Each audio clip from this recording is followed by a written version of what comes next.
자, 이제 우리 하나님의 말씀 함께 보시겠습니다.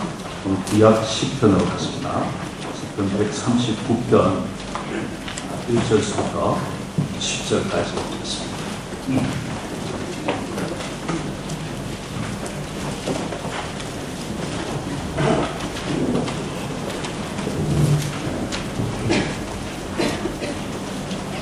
구약 성경 903페이지였습니다.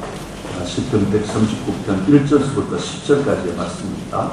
저와 여러분들이 교독하시다. 제가 먼저 읽겠습니다. 여호와여 주께서 나를 살펴보셨으므로 나를 아시나이다. 주께서 내가 보여서 아시고 보여서 나의 생각을 하시고 나의 모든 길과 내가 놓는 것을 살펴보셨으므로 나의 모든 행위를 익히 아시오니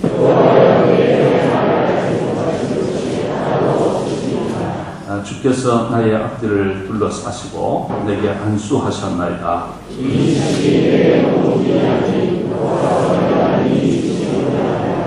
내가 주의 영을 떠나 어디로 가며 주의 앞에서 어디로 피하리까?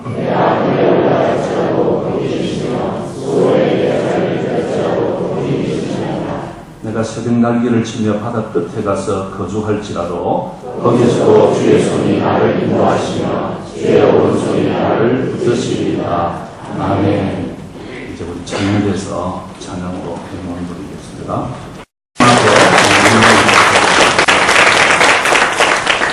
제가 오늘 이렇게 가만히 보니까 우리 교인들이 많이 나가야 한국에도 가 계시고 휴가도 떠나고 자리도 보니까 많이 비었네요.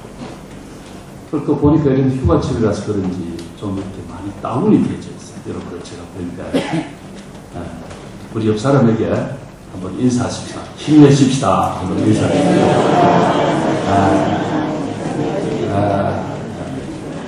마음이 열렸으면 좋겠어요. 다시 한번 옆 사람에게 열릴지어다 한번 하십시오. 제가 최근에 들은 이야기인데요. 학교 선생님이 아이들에게 이런 퀴즈를 냈습니다. 얘들아, 사람들이 술을 마시고 동네를 돌아다니면서 큰 소리로 고래고래 소리를 지르고 노래를 부르는 것을 사자성어로 뭐라고 부르는지 아니? 맨 뒷자가 가짜야. 어디요? 근데 아이들이 생각하다가 웬일인가? 또 어떤 아이는 아빠인가? 웃으시라고 마음을 내시라고. 여러분들 아빠 중에 그런 분들 안 계시겠죠? 오늘 이 예배를 통해서 여러분들 하나님 만나고 또 하나님이 여러분들의 심령 속에 놀라운 위로와 평강을 주시기를 축복합니다. 미국 미시간주에 디트로이트 그런 자동차가 유명한 어느 추운 겨울날에 한 유명한 자동차 정비사 한 사람이 차를 몰고 출근을 하더라고요. 그러면 차가 정말 섰습니다. 그래서 이분이 이제 열려서 차가 무슨 문제인지 그 차를 길가에다가 세우고 본네트를 예전에 들여다봅니다. 근데 아무리 봐도 잘 알 수가 없어요. 무슨 문제가 생긴 거지. 그래서 열심히 차를 만져보고 시동을 걸었지만 시동이 걸리지 않습니다. 근데 조금 있으니까 차 한 대가 이렇게 쑥 미끄러져 오더니 자기 옆에 섰습니다. 그리고는 안에서 노 심사 한 분이 되었습니다. 그러면 Can I help you? 그래 이 사람 속으로 아니 내가 이 동네에서 최고의 전기사인데 내가 지금 잘 모르겠는데 이 할아버지가 뭘 도와주겠다는 건가 이런 생각을 한 거예요. 그렇지만 이렇게 옆에 가서 이 할아버지가 이렇게 저렇게 보더니 몇 군데를 만졌습니다. 그리고는 한번 시동을 켜고 그래 이 사람은 별로 뭐 믿었지 않지만 이 전기사가 시동을 시동이 깜짝 놀랐습니다. 아니 이 동네에서 최고의 전기사인 내가 고치지 못해 참 이분이 쉽게 이렇게 고치라. 이분이 누구인가? 이렇게 생각을 하고 있는데, 노신사가 명함 하나를 해서 주고, 그래서 명함을 이렇게 봤더니, 헨리 포드라고 적혀있습니다. 그러니까, 포드 자동차를 만드신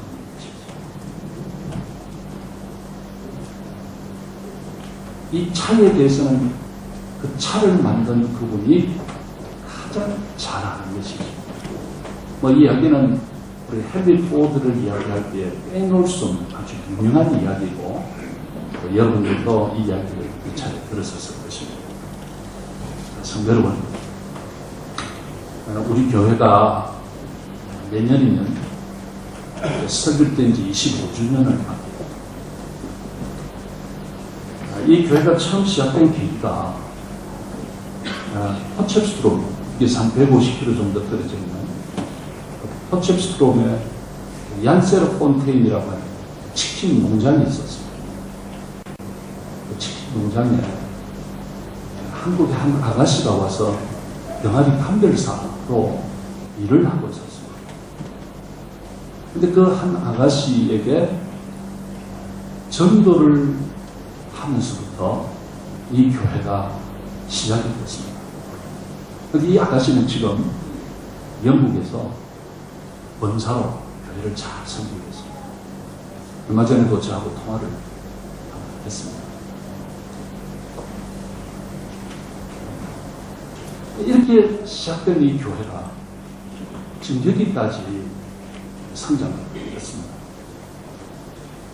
교회 설립 예배를 처음 드리면서 당시 몇몇 되지 않은 성도들이 이 교회가 이 아프리카를 섬기는 교회가 될 것을 꿈을 꾸고, 또 아프리카 선교의 전초 기지가 될 것을 꿈을 꾸고, 그렇게 하나님 앞에 기도했습니다. 근데 여러분, 지금 24년째인 지금, 내년은 25주년이 되는데요. 지금 우리 교회가 이만큼 성장을 했고, 또 남아공에 13개 교회를 우리가 세웠습니다. 그리고 모잠비크에 새 교회가 또 합류를 하고, 이렇게 해서 모두 16교회가 복음 사명에 매진을 하고 있습니다.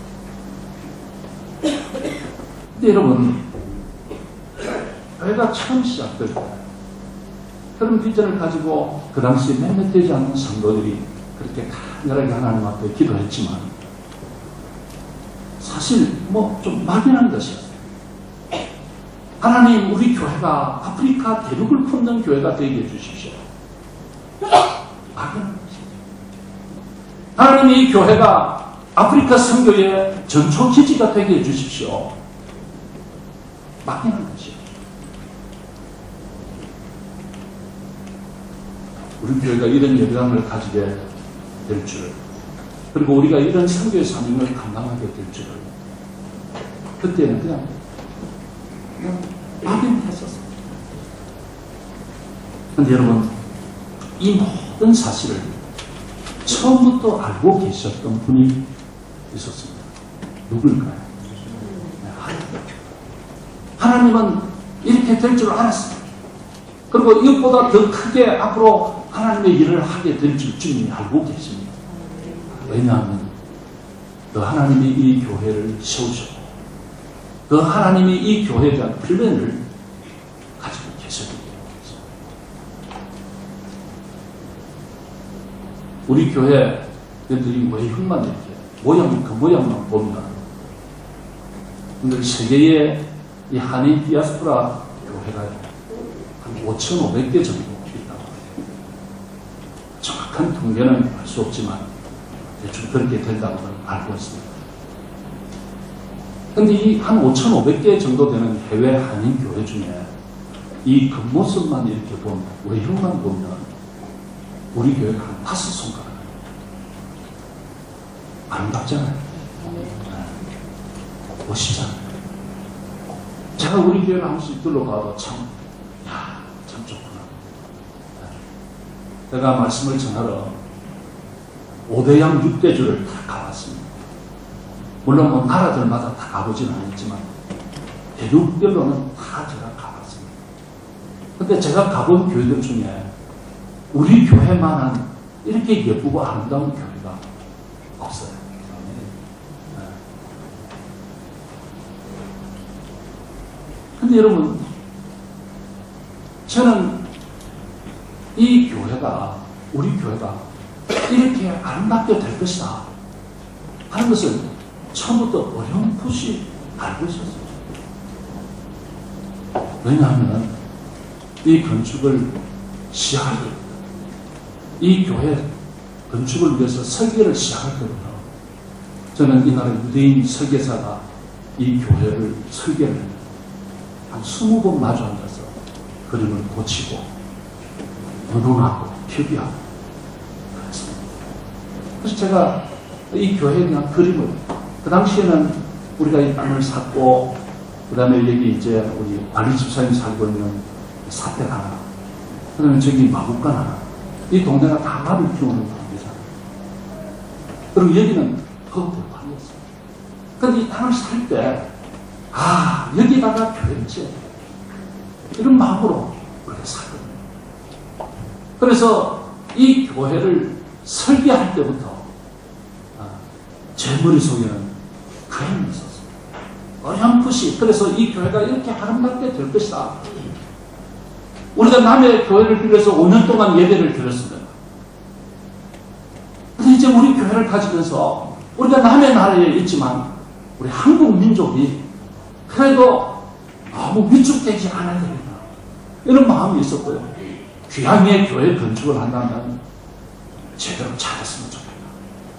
그 당시에 돈은 없지만 몇몇 되지 않는 사람들이었고, 당시 다 뭐 대부분 백수들이었어요. 그렇지만 이런 플랜을 가지고 시작하죠. 그래서 제 머릿속에는 이런 아름다운 연방이 어느 정도 제 머릿속에는 어렴풋이나마 있었습니다. 그리고 여러분들 이 예배당, 이 건물, 여기 약점을 제가 알고 있어요. 문제점이 뭔지도 알고 있어요. 아마 이 건물에 대해서 우리 교인들 중에 저만큼 아는 사람들도 없을 거예요. 왜 그렇습니까? 이 집을 짓는데 제가 처음부터 관여했기 때문에. 집 짓는 사람보다 그 집에 대해서 더 많은 것을 아는 사람은 없습니다. 헨리 포드처럼 그 자동차를 만든 사람보다 그 자동차에 대해서 잘 알고 있는 사람은 없습니다. 무엇이든 만든 사람이 그 만든 것에 대해서 가장 많이, 그리고 가장 정확하게 알게 되는 것입니다. 자, 여러분, 제가 왜 이런 이야기를 지금 하고 있을까요? 자, 우리가 믿고 있는 하나님의 말씀이 성경의 첫 절은 이렇게 시작합니다. 창세기 1장 1절입니다. 다 같이 한번 큰 소리를 해볼까요? 다 같이요. 시작. 태초에 하나님이 천지를 창조하셨습니다. 귀향의 하늘, 크게 한번 해보십시다. 우리 마음을 열고요. 어린아이처럼. 시작. 태초에 하나님이 천지를 창조하십니다. 아멘. 하나님 앞에서는 어린아이처럼 하는 것이 좋아요. 하나님 앞에 무게 잡고 꼼잡고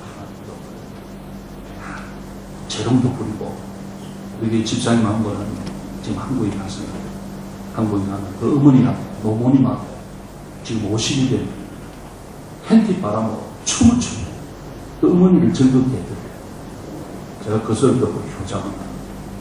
이 생각입니다. 그런데 우리가 하나님 앞에서 무게 잡을 것 없습니다. 어린아이처럼 아주 기뻐 뛰고 하나님 앞에 재롱도 부리고 그럴 수 있기를 축복합니다. 자, 여러분, 우리가 믿는 이 성경이 태초에 하나님이 천지를 창조하셨습니다. 우리 성도들의 믿음은 하나님이 천지 만물을 창조하셨다는 이 말씀을 믿는 것에서부터 시작합니다. 우리가 이 말씀을 믿지 못하면 우리는 애초에 하나님과의 올바른 관계를 맺을 수가 없습니다. 우리는 이 온 우주 만물을 하나님이 만드셨다. 거기서부터 우리는 시작하는 것이죠. 그래서 우리가 이 하나님께서 이 천지 만물을 창조하셨다는 것을 믿는다고 하면 하나님께서 그분이 지으신 피조물인데 모르시는 것이 없다 하는 것을 또한 믿어야 하는 것입니다. 하나님이 온 우주 만물을 창조하셨다면 그분이 지으신 모든 것에 대해서 모르시는 것이 하나도 없다. 이것을 우리가 믿는 것이 중요한 것입니다. 자, 오늘 우리가 읽은 본문에서 다윗은 이렇게 고백합니다. 자, 이 1절에서 4절인데요. 다 같이 한번 읽어봅시다. 큰 소리로 1절 다 같이 시작. 여호와여 주께서 나를 살펴보셨으므로 나를 아시나이다. 여기 보니까 하나님이 나를 살펴보셔서 나를 아신다고요. 2절로 다 같이 시작. 주께서 내가 안고 일었음을 아시고 멀리서 나의 생각을 밝히 아시오며. 여기도 안다고 했어요. 근데요, 이 안다고 하는 이 말은 히브리 말은 야다. 이 말은 어떤 경험적으로 아는 것은 나요. 비상적으로 아는 것이 아니라 경험적으로 아는 거예요. 이걸 지금 설명하는 시간이 많아요. 우리 3절도 한번 읽어볼까요? 이런 말씀이 있어요. 다 같이요. 시작. 나의 모든 길과 내가 묻는 것을 살펴보셨으므로 나의 모든 행위를 익히 하시오니. 4절요. 다 같이요. 4절 시작. 여호와여 내 혀의 말을 알지 못하시는 것이 나도 없으시니. 여기 보니까 하나님은 다 아신다. 이 시편이 다윗이 쓴 시편이에요. 이 다윗은 그 하나님 앞에서 이런 고백을 했어요. 아, 하나님이 나를 너무도 잘 아십니다. 나를 속속들이 일거수일투족 하나님이 다 아신다는 것이죠. 자신의 이름은 말할 것도 없고 자신이 행하는 모든 행동을 주님이 아시고 자신이 가지고 있는 생각까지 주님이 아시고 심지어는 자기가 뱉어내지 않은 말까지 제 심정에 두고 있던 그 말까지 하나님께서 다 아신다. 이렇게 하시고 하나님이 이렇게 자신을 아시는 이유가 뭘까요? 어떻게 하나님이 이렇게 잘 아실까요? 13절 다윗은 이렇게 말해요. 우리 읽지는 않았는데요. 13절 한번 띄워주세요. 네, 다 같이요. 시작. 주께서 내 내장을 지으시며 내 모태에서 나를 만드셨나이다. 주께서 내 내장을 지으셨고 나의 모태에서 나를 만드셨다. 왜 하나님께서 그렇게 나를 잘 아시는가 하면 그분이 나를 무하시기 때문에 만드셨다. 하나님이 나를 만드셨기 때문에 그분이 나를 너무 잘 아신다는 것입니다. 그래서 이 다윗 자신보다도 자신을 더 잘 아시는 분이 하나님이시다. 다윗은 이것을 알아요. 자, 그렇다면 여러분 이쯤 해놓고 자, 그렇다면 하나님이 다윗만 잘 아실까요? 다윗만 이렇게 속속들이 잘 아실까요? 아니죠. 오늘 이 시대 21세기를 살아가고 있는 저와 여러분들께서 하나님은 속속들이 철두철미한 모든 것을 다 아십니다. 왜 그렇습니까? 그분이 나를 만드셨기 때문이죠. 내 어머니의 태 속에 내가 있을 때 그때부터 주님은 나를 아셨고 나를 지켜보고 계시고 그분은 나의 체질과 나의 성격과 나의 개성과 나의 모든 것을 그분이 다 하셨습니다. 그리고 그분이 나의 안고 일어섬을 하시고 나의 일거수일투족을 다 하시는 것입니다. 그런데 여러분 이렇게 나를 하시는 이분이 한 가지 더 참 감사한 것은 뭐냐면 나와 함께 하시다. 이렇게 얼마나 놀라운지. 여러분들 이 온 우주 만물을 만드신 그분 나를 만드셨는데 그래서 그분이 나를 너무 잘 아시는데 그것으로 끝나는 것이 아니고 그분이 나를 인도하시고 나와 함께 하신다. 이 말씀이 오늘 10절에 나와요. 10절 한번 볼까요?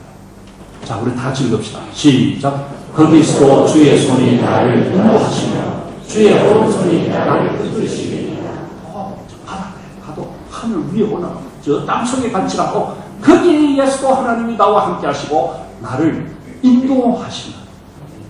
할렐루야. 네. 얼마나 놀라운지.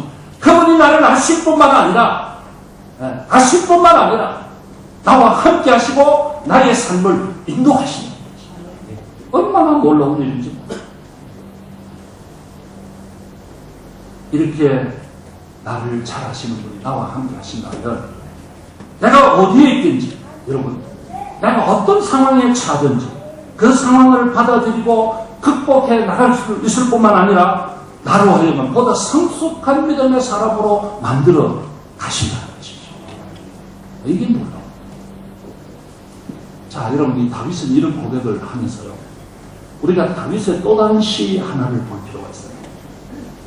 이것은 다윗의 대표적인 시라고 할 수 있는데 우리가 너무도 잘 아는 시입니다. 10편 23편. 거기 보면 여호와는 나의 목자시니 내가 부족함이 없으리라.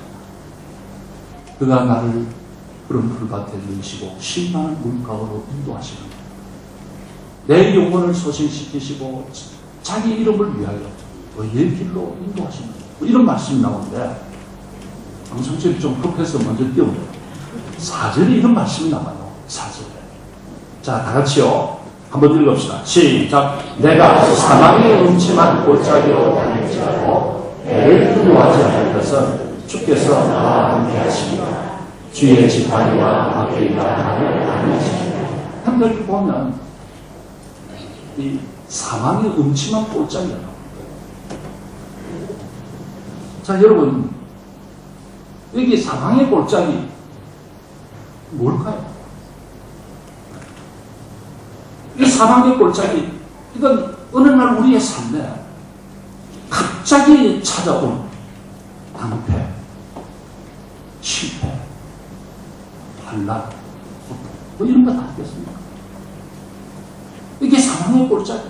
어느 날 갑자기 생각지도 안 했는데 나에게 덜큰 그냥 낭패가 찾아.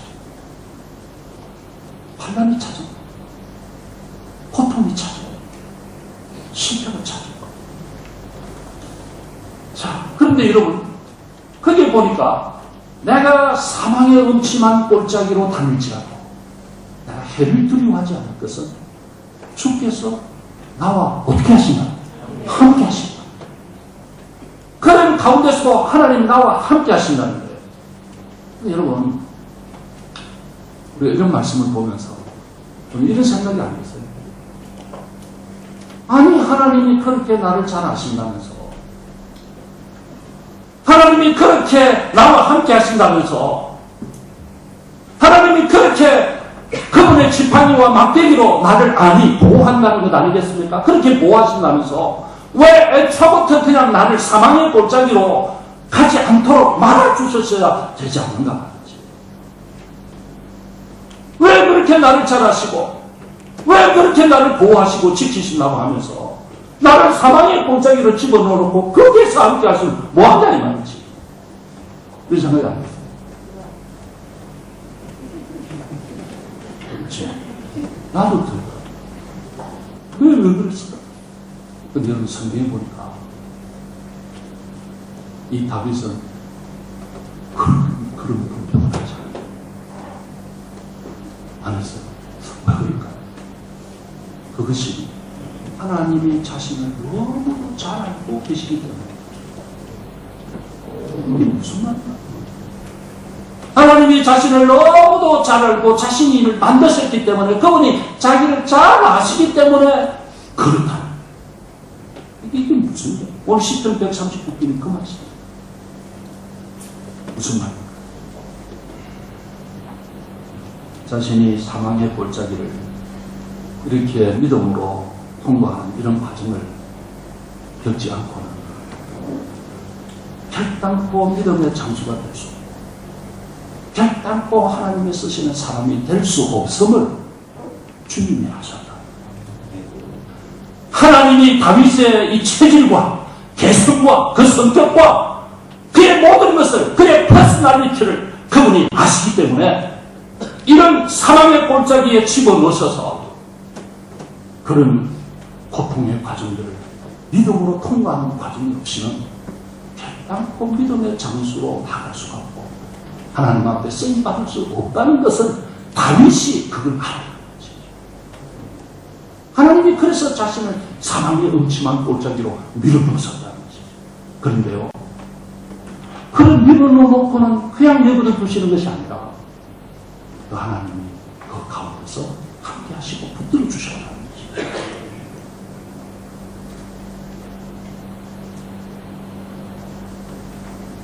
그러니까 이 하나님이 이 다윗의 체질에 꼭 맞게 그를 다루시고 그의 삶을 드라이브 했습니다. 근데 또 다른 케이스를 우리가 좀 보려고 그래요. 복음서에 보면 예수님의 12제자가 있습니다. 그렇죠? 예수님의 12제자. 근데 우리 예수님이 12제자들 가운데 특별히 좀 편애하신다, 이렇게 생각될 만한 세 사람이 있었습니다. 그래서 예수님은 항상 어디 중요한 자리에 가실 때는 이 세 사람을 데리고 가셨어요.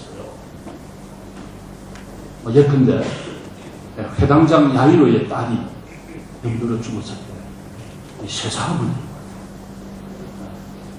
그래서 그 살림이 되는 이 세 사람을 데리고 가시고, 또 변화산에 올라가실 때 그때도 이 세 사람을 데리고 가시고, 겟세마네 동산에 주님께서 기도하러 갔을 때 여러 제자들 다 같이 갔지만 특별히 이 세 사람을 따로 데리고 가셔서 같이 기도하게 했어요.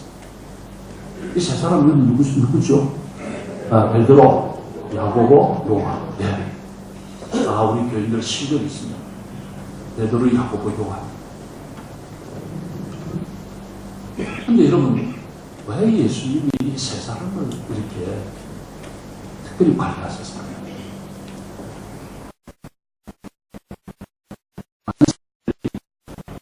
자들, 목사님들, 이런 분들이 이런 생각을 해요. 이 세 사람이 가장 좀 12제자들 가운데 특출한 사람. 그래서 예수님이 그들을 별도로 이렇게 관리하셨다, 이렇게 봅니다. 근데 여러분, 유명한 신학자요, 설교관, 특별히 요간이라고 있습니다. 이건 아주 주옥 같은 글들을 많이 썼습니다. 근데 이분은 좀 다르게 해석을 하요. 근데 제가 그 해석에 상당히 공감이 가요. 그게 뭐냐면, 예수님께서 그들에게 어떤 특별한 관심을 보이신 것은 그들이 가장 뛰어나서가 아니라 그들이 가장 연약했기 때문이다, 이렇게 보고. 그래서 이런 말을 했습니다. 예수님이 특별히 그들에게 관심을 갖지 않고서는 그들이 주님의 제자로서 온전히 설 수 없었기 때문이다, 이런 말을 했어요. 저게 좀 생각을 할 만한 거잖아요. 제가 이렇게 곰곰이 생각을 해요. 맞아요. 그 공간이 갔어요. 자, 여러분, 이 세 사람의 평소의 개성을 보면 이해가 갑니다. 우선 베드로를 볼까요? 이 베드로는 성격이 참 급합니다. 그래서 그런지 실수가 많았어요. 좀 덤벙댄다고 할까요? 그랬습니다. 그리고 결정적인 순간에 자신 본심은 아니지만 그 예수님을 배반했습니다. 이런 약점이 있는 사람이에요. 그 다음에 야고보와 요한, 이 사람은 형제입니다. 근데 이 둘도 성질이 참 굵었습니다. 성질이 굵어요. 한 번은 예수님께 저 북쪽 갈릴리 쪽에서 남쪽 유다로 이렇게 내려오시면 반드시 통과해야 지역이 사마리아죠. 그렇게 쭉 내려오신 사마리아를 통과하면 좀 빨라요. 지름길로. 그렇게 들어가는데 그 동네 사람들이 이분들이 유다로 가는 것을 알고 못 들어가게 막았습니다. 방해를 했습니다. 이때 나선 사람이 누구하면 야고보가 나서서 어떤 말을 하는가, 예수님 하늘에서 불을 내려가지고 저를 다 확 태워버릴까요? 와, 이건 얼마나 큰. 자, 자신에게는 그런 능력도 없어요, 사실. 그런데 그렇게 할 만큼 성질이 강하고 좀 어찌 보면 엉뚱한 이런 사람이죠. 그리고 어느 날 이들이 가만히 돌아가는 정세를 보니까 예수님이 확실하게 이제는 정권을 쥐겠다고 하는 생각이 들었습니다. 그런 확신이 들자 이 야고보와 요한의 어머니가 은밀히 예수님께 찾아와서 자리를 청탁합니다. 그만큼 세속적이지.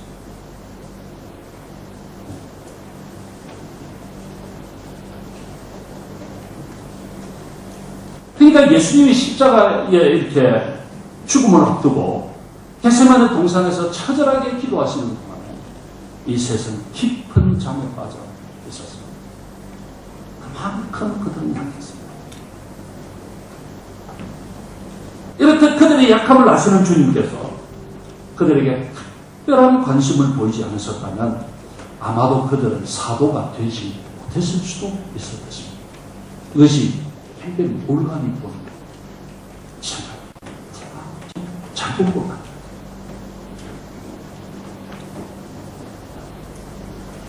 사랑하는 성도 여러분, 이제 우리에게 돌아오십시오. 하나님은 저와 여러분 너무도 잘 아십니다. 왜 그럴까요? 나를 바꾸셨어요. 그분이 나를 바꾸셨어요.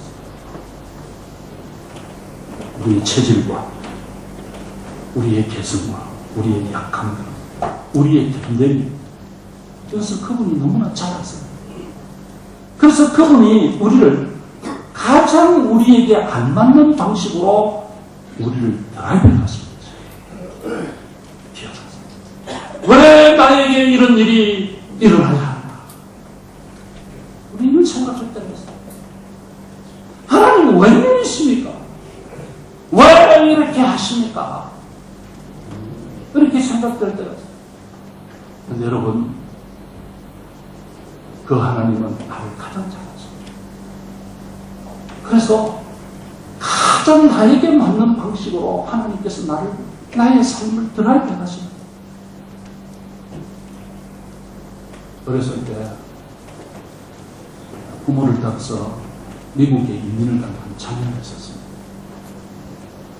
저는 어렸을 때부터 미국에 자라면서 열심히 공부를 했고 정말 좋은 대학, 스탠포드 대학에 들어갔습니다. 그 스탠포드 대학 의대를 했습니다. 그 스탠포드 대학에서 한 남자친구를 만났고 그분이 자신의 남편이 되었습니다. 이 남편은 유명한 건축가가 되었습니다. 그래서 이 자매는 의사요, 남편은 건축가요. 돈을 많이 벌고 꽤 사람들로부터 부름을 삽니다. 뿐만 아니라 이들의 세 자매가 잘 자랐습니다. 잘 자랐으니 셋 다 정말 미국의 명문대학을 다니고 있습니다. 괜찮은 것이죠. 그래서 이 사람들은 좋은 집에 살고 좋은 차를 타고 또 어떤 지위적이나 어떤 위치가 포지션이 다른 사람들로부터 이렇게 부러움을 사는 그런 존재가 되었습니다. 그리고 이들은 남부러울 것이 사실 없었습니다. 그리고 이들은 교회를 다닙니다. 그리고 신앙생활을 하는데 교회에서 직분도 가지고 있습니다. 그런데요, 이들이 교회는 다니다 보니까 교회에서 직분을 얻습니다. 집사라고 하는 직분도 얻고 뭐 그렇게 주일날에는 빠짐없이 교회는 다닙니다. 정말 이들이 열심히 신앙생활을 하죠. 교회는 다녔지만 사실은 뭐 이 주님과 교제를 한다 뭐 이런 데 별로 관심이 없었습니다. 그냥 다니는 것이죠. 근데 여러분, 어느 날 이 부인의 몸 이상이 와서 체크를 받았습니다. 자신이 의사지만 체크를 받았는데 폐암이 온 거예요. 이게 진짜 무슨 일인지 폐암이 왔는데 이 폐암이 굉장히 진전이 됐어요. 뇌에까지 전이요. 소망이 없어요. 근데 여러분 이쯤 되니까 이 부인이 생각이 바뀌었어요. 뭐 스탠포드 출신이니까 머리도 영리하지 않겠어요. 생각이 많아요. 도대체 이게 뭔가. 그러고 보니까, 정신을 차리고 보니까, 사실 자기가 좋은 집에 살고 있는 것이 지금 와서는 아무 의미가 없습니다. 자기가 의사이고 돈을 많이 벌었다고 하는 것이 별로 의미가 없습니다. 좋은 학벌도 별로 의미가 없습니다.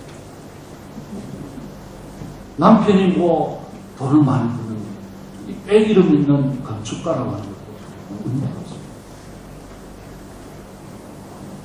그러자 갑자기 하나님이 생각났어요. 그리고는 그 하나님 앞에 엎드렸습니다. 하나님, 내가 그동안 교회는 다녔는데 하나님 없이 살았다. 내가 집사람으로는 직분도 있었지만 주님과 전혀 관계없이 살았다. 그런 기도를 하다 보니까 그냥 눈물이 막 쏟아지기 시작합니다. 없는 사람. 근데 그 예술에서 하나님 나를 살려주십시오. 이 소리가 안 나요. 그동안 누리면서 사실 교만하게 살아요. 자신은 겉으로는 다른 사람들에게 티를 내지는 않았지만 속으로서는 자신이 굉장히 교만하다는 것을 알았어요. 다른 사람들은 사실 불당했어요. 자기가 매 괜찮다고 생각했어요. 근데 이런 것들이 하나님 앞에 엎드리니까 생각이 나있어요. 하나님, 정말 아무것도 아닌 나이는 이렇게 보잘것없고 약한 존재인데 내가 교만 떨면서 살아. 하나님 앞에 너 살려달라고 할 체면이 없었어요. 그래서 하나님, 나를 용서해. 내가 그동안 하나님 없이 살았고 용서해 주시고, 내가 그동안 교만 떨면서 살아왔던 것 하나님께서 용서해라. 그냥 그렇게 하나님 앞에, 하나님, 내가 이제 하나님 앞에 서야 되는데 이 꼴로 어떻게 섭니까 하나님 하면서 하나님 앞에 간절하게 눈물로 회개하면서 기도했습니다. 그런데 여러분, 그런 가운데 어떤 한 분은 특효약이라고 하면서 약을 소개를 받았거든요. 근데 이분은 의사입니다. 어째 자기의 형편이 이 약으로 고칠 수 있는 형편이 아니라는 걸 자기는 너무도 잘 압니다. 그렇지만 그 소개해주는 그분이 그 약을 자기가 안 받으면 또 의사라고 자기를 무시하는 이렇게 보일 것 같아서 그 약을 받아서 그 약을 먹기 시작했어요. 근데 여러분, 놀랍게도 몸이 회복되기 시작합니다. 근데 그분은 그렇게 생각합니다. 이 약도 약이겠지만, 아이고, 하나님께서 나에게 긍휼을 베푸시다. 다시 한번 기회를 주시는가 보다. 이렇게 생각하면서 그냥 가만히 기도하면서 그 약을 먹었어요. 그런데 그 몸이 완벽하게, 여러분과 체크를 해보니까 그 암이 완전히 사라져요. 하나님께서 그렇게 하신 거예요. 여러분, 우리의 몸에 암덩어리가 있다 할지라도 주님께서 먹여주시면 사라질 줄 믿습니다. 하나님께서. 그러니까 하나님께서 이 부인이 기회를 주신 거죠.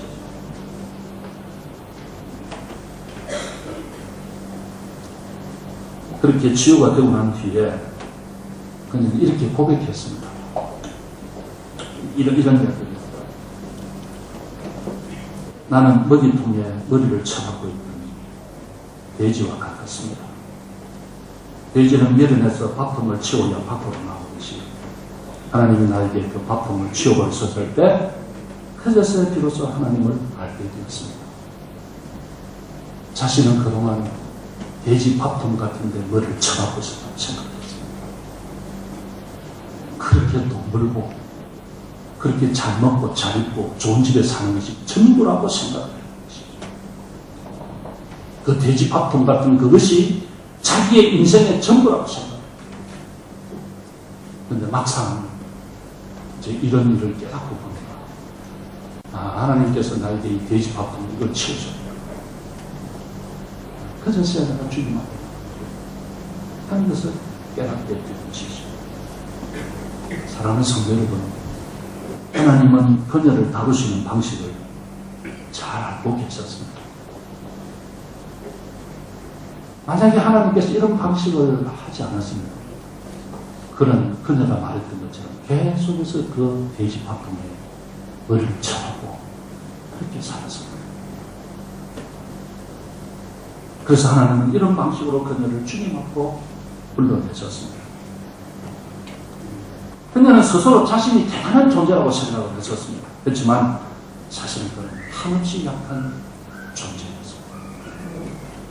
하나님 성도 여러분, 오늘은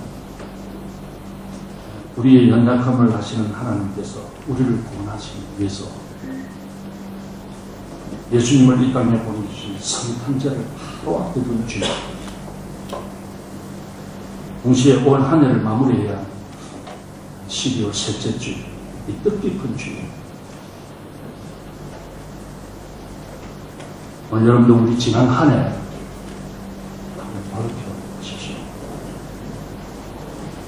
곧 연초에 세운 자신의 계획이 뜻대로 되지 않아서 어려움을 겪고 있습니다. 아니면 전혀 예기치 않은 상황을 받아서 고통 중에 있습니다. 환난 중에 있습니다. 뜻밖의 생각하지 못한 가운데 시련을 겪고 고통을 겪고 주체할 수 없는 슬픔과 시기에 빠져 장래에 대한 불투명 때문에 낙담하고 계십니다. 그러나 여러분 잊지 마십시오.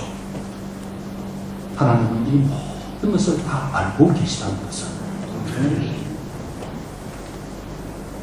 우리가 우리 자신을 아는 것보다 더 정확하게 그분은 우리를 알고 계십니다. 우리가 알지 못하는 우리의 체질, 우리의 마음까지도 그분은 다 알고 계십니다. 성도는 그 하나님을 붙드시기를 바랍니다. 그 하나님을 신뢰하십시오. 그 하나님의 변함없는 사랑, 그리고 언제나 함께 하심을 믿으시기를 바랍니다. 하나님은 우리가 그 고통의 과정을 믿음으로 통과함으로써 보다 성숙한 그리스도인이 될 것을 주님이 보고 계신 것이죠. 그래서 우리를 어떤 때는 사망의 골짜기로 몰아넣으시는 것이죠. 그래 놓고 버려두는 것이 아니라 그 가운데서 나를 붙들어 주시고 지키시고 인도하시는 것이죠.